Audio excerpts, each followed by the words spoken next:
Hello, my name is Dhruva Jaishankar. I'm Fellow for Foreign Policy at Brookings, India in New Delhi.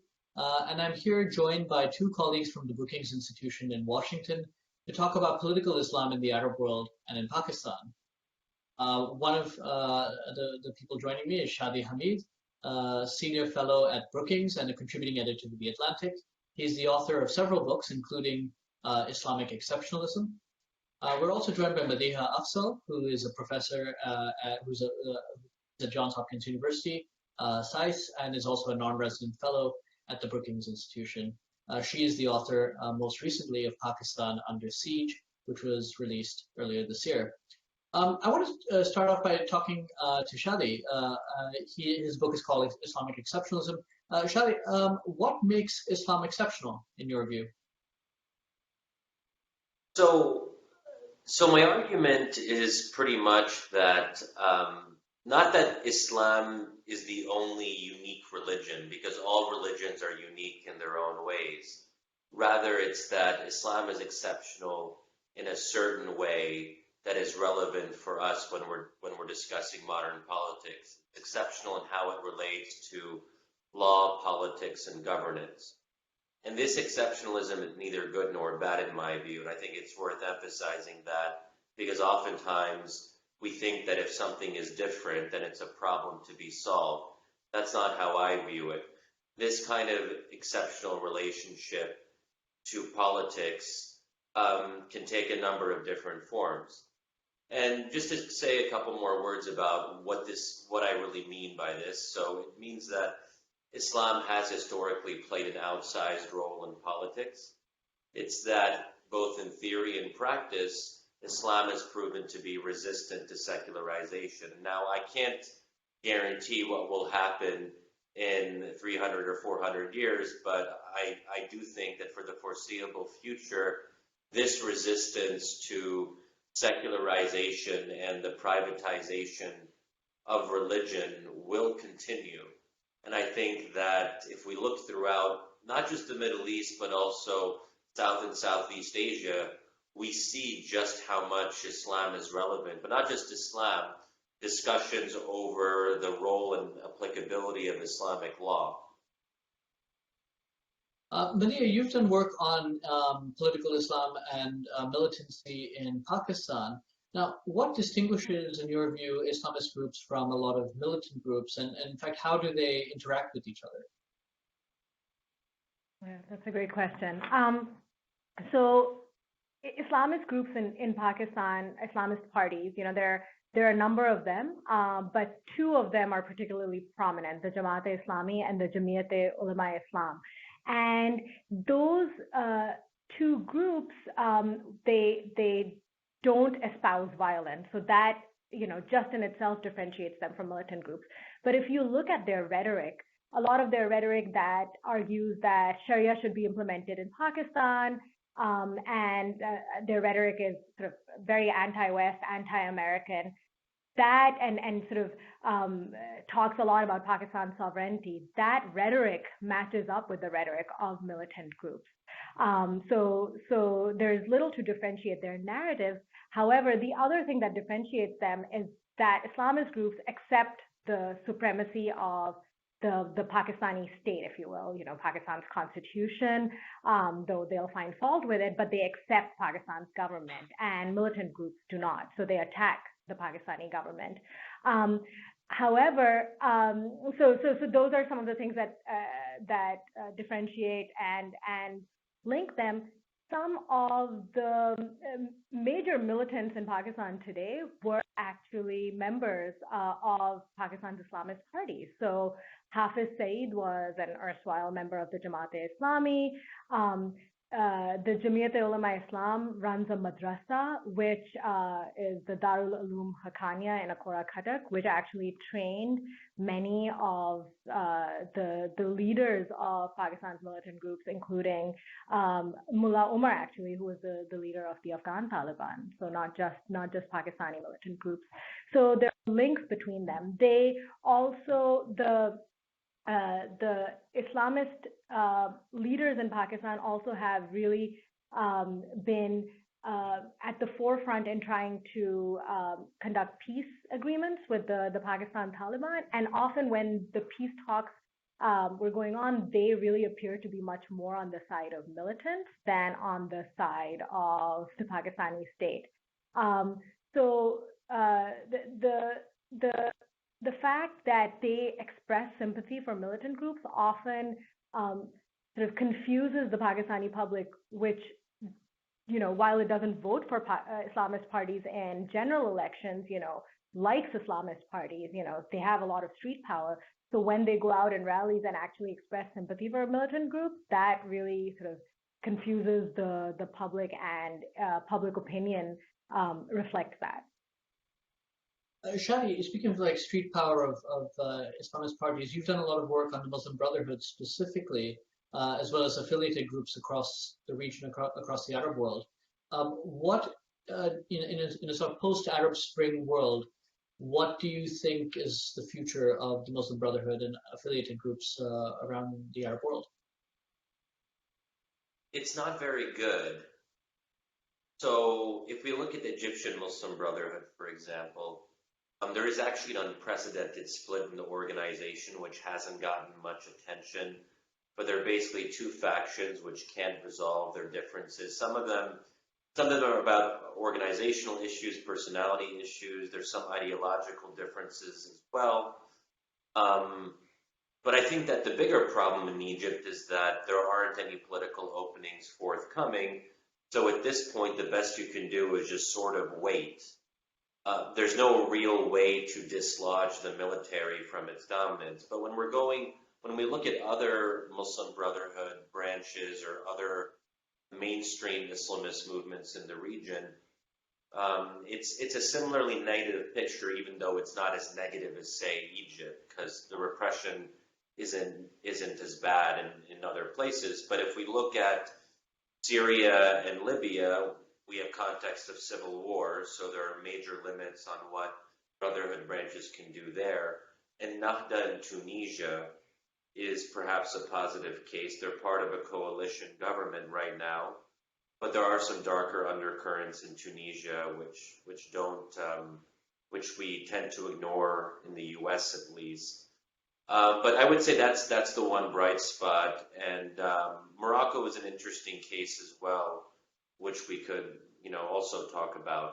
But I mean, just to follow up, when you mentioned Tunisia and Morocco and the darker side, particularly they've been two of the largest contributors of foreign fighters to ISIS as well, right? So as you have seen, at least in Tunisia, the mainstreaming of political Islam, you've also seen a large flow of foreign fighters to Iraq, Syria, Libya, and other ISIS strongholds. Is that what you mean in terms of the darker side that's being overlooked, or is it more political? So I think that's certainly part of it in Tunisia, and I think that fits into a larger discussion about how we as Westerners go to Tunisia and we think that it's some kind of model of democratization. But when you actually talk to especially young Tunisians on the ground, there's a lot of disenchantment, and extremists can draw on that disenchantment in rather effective ways, as we've seen. But the issue in Tunisia is that it's basically a pacted transition. You have two major parties that have narrowed the room for political participation. They've taken certain topics off the table, and they've said basically, hey, we're the elites here, and we're going to drive this transition, and then the rest of the population basically has to accept that for the time being. There isn't even a major opposition party, because Ennahda, which would traditionally be the opposition in Tunisia, has been basically co-opted, and it has several ministries in the coalition government, and that's very smart from the leading party, which is a secular party, Nida Tunis, to sort of bring them in and neutralize them. But basically, that means that there isn't a strong voice that is keeping the government in check, and we do see some, let's say, authoritarian excesses, not like other countries, but in terms of anti-terrorism laws, a lack of police reform. Those are major issues in Tunisia. Madiha, unlike parts of North Africa where Islamist parties have done quite well in elections, Yeah. in Pakistan they fared relatively poorly, historically at least, and yet the social and policy outcomes that what they espouse have often been more effective. So could you speak a little bit to that? Yeah, absolutely. So Islamist parties in Pakistan have fared poorly electorally. They just pick up a couple of seats here and there in the National Assembly, and similarly in the provincial assemblies. They've only done well once, and they've in terms of sort of the electoral outcomes. And that was when they formed an alliance. And some argue that the alliance was engineered by the military in an election in which Musharraf was trying to bring parties sympathetic to him into power. So it was not really one of Pakistan's truly democratic elections because Musharraf was president. But yet, Pakistan's sort of mainstream democratic parties, the Pakistan Muslim League, the Pakistan People's Party, and Pakistan People's Party is actually a pretty secular party, as secular as you can be in Pakistan. They've implemented policies throughout Pakistan's history that have actually really pandered to the Islamist party. So Pakistan is engaged in legal Islamization. Pakistan has also engaged in a curricular Islamization. Its curriculum was sort of ideologically kind of reframed to be religious in the late 70s, early 80s. And it's done this these parties, so both the Pakistan People's Party and the Pakistan Muslim League, and most prominently military dictators, engaged in these policies, partly to pander to Islamist parties, which argued forcefully for these policies, in terms of protest. But it also, they did this really in service to the Pakistani kind of ideological narrative. And the Pakistani ideological narrative has been that Pakistan was created to be an Islamic country, which kind of morphed from its original reason, which was Pakistan was created to be a nation for Muslims. So Pakistan was created to be an ideologically Islamic country in opposition to India. That's been the narrative that Pakistan has relied on. And so its sort of legal, educational Islamization has been in service to this. And that's how Pakistan's political Islamists have found space to, through protest in particular on the street, but also through sort of forming coalition governments in the National Assembly, because these parties tend to be weak. So the PPP tends to be weak. It's formed coalition governments with the Jamiyat-e-Ulama Islam. A pretty secular party has formed a coalition government with the more virulent Islamist party. Because of the sort of the weakness of the secular party. And so I guess to summarize, in some sense, the reasons are twofold. One is because this serves Pakistan's ideological narrative, but two, there are political imperatives to do so. These parties that have implemented this kind of Islamization in the country politically feel that they are not strong enough to withstand the pressure from its Islamist parties. How do they fare in polls? I mean, what do public opinion surveys say about public attitudes of Pakistan to Sharia, to Islamism, and to Islamist parties? Sure, yeah, no. So that, and in some sense, that's where their power of these Islamist parties derived from, right? So, in terms of Sharia, Pakistanis, large majorities of Pakistanis, so 84%, in a recent Pew poll, said that they believe that Sharia should be the law of the land in Pakistan, and that's not very different from other Muslim majority countries. So I should note that. And then the same poll, when it asked about what people think of Islamist parties. And I should note this was in 2011, 2012, this poll was done then, and Islamist parties have not done well in the election either prior to that time or after that time. The majority of people said that they thought that Islamist parties were just as good, if not better, so about the same or better than Pakistan's other parties. So politically, there seems to be sympathy for them. I think the thing is that in Pakistan, people don't believe that these Islamist parties can do much of what they want them to deliver when they come in, if they come into power. So they're not politically strong enough to deliver what they want. So, if it's, whether it be patronage, which tends to be what a lot of politicians end up delivering in their electoral constituencies, or policy at the national government level, and really, the one time that the alliance of Islamist parties was in power in the Khyber Pakhtunkhwa in 2002, that election term, it really could not do much. It was proven to be largely ineffective, and then it disbanded and was voted out. Shadi, we've seen, as Madiha mentioned, in Pakistan, Islamist parties haven't done so well in the polls, but they have done. They do seem to have had quite a big influence on policy, on social and society. How does that compare or contrast with developments in other countries, being maybe in North Africa, for example?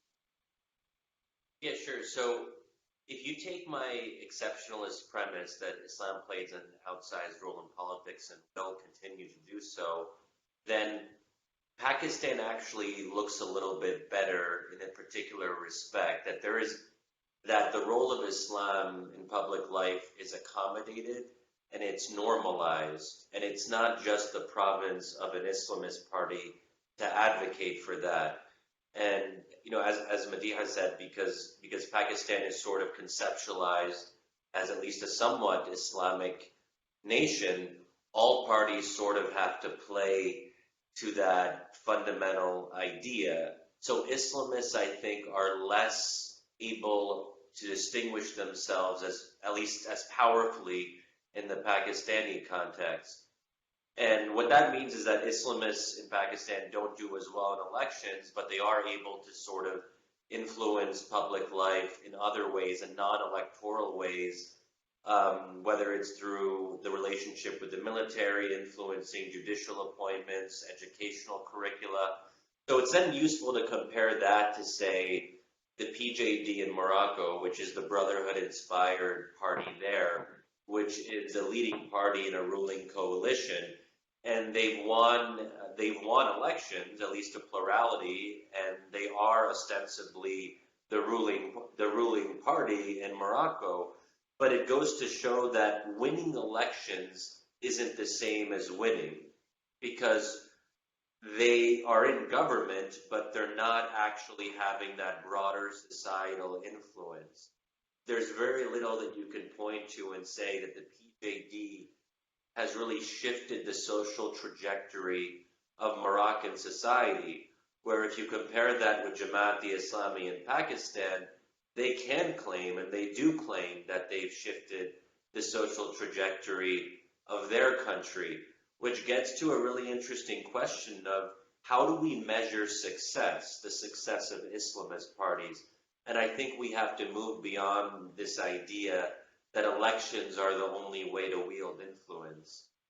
And I don't know if Madiha wants to jump in on that, if she agrees or disagrees to some extent. No, that's a great point, actually. So I've spent some time in Morocco and visited Parliament when the PJD had come into power, and it's fascinating how much they have, in some ways, sort of moderated or changed their position, it seems, to accommodate the king, because he's all powerful there. But coming back to the Pakistani case, in some ways, one of the reasons why the Islamist parties have been so powerful is because both the civilian and the military governments have kind of used them strategically.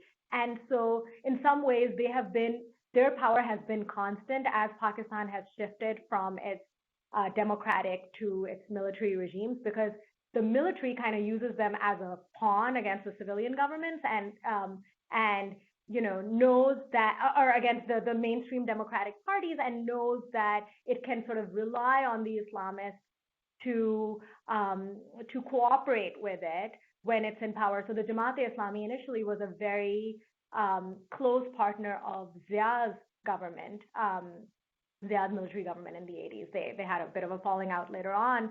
Similarly, the civilian governments know that they need to use the Islamist parties, again, as I mentioned, in order to build coalitions. So in some ways, they don't do well electorally, as Shadi sort of reiterated, but their power derives from the fact that they are useful for both civilian and military governments.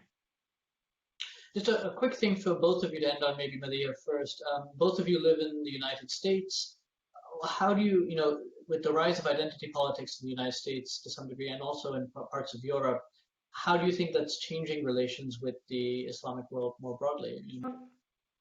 Well, it's my initial thoughts on this, and I think I may come back and have some further thoughts, but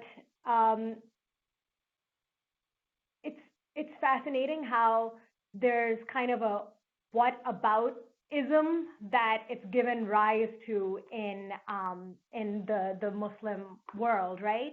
So anytime you talk about sort of the rise of extremism or the rise of religiosity, that's kind of an exclusionary kind of religiosity in the Muslim world, you get some criticism from the population, right? And from thinkers there. And I think what the rise of identity politics has done